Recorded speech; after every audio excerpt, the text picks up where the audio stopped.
Certaines ont à peine 12 ans mais savent déjà manier les fusils. Ces jeunes filles sont élèves à l'école militaire de Moscou et ici le tir est une matière comme les autres. J'ai toujours un peu le trac quand je tire. J'ai peur de ne pas réussir à bien tirer. Ça n'est pas pour rien si pendant la Seconde Guerre mondiale, la majorité des snipers étaient des femmes. Les filles sont meilleures, elles sont plus patientes, plus calmes et elles ont plus de volonté de bien faire. Elles sont un peu plus de 300 à suivre cet enseignement dès l'âge de 11 ans. Anastasia a décidé de marcher dans les pas de son père militaire.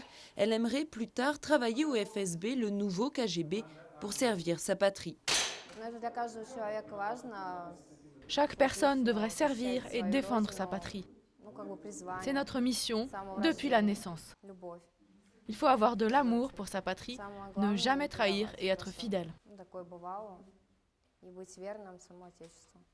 Cette institution est la seule école militaire exclusivement pour filles en Russie. Ici, on apprend aussi bien à assembler une kalachnikov qu'à faire de la broderie, coudre, cuisiner ou danser. Car la plupart de ces jeunes filles ne se destinent pas à la guerre.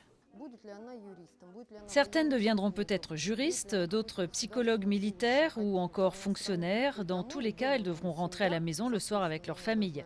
Elles devront faire la cuisine, s'occuper du ménage et être belles. Cours de coiffure et de maquillage, les jeunes filles se préparent pour le bal de Noël.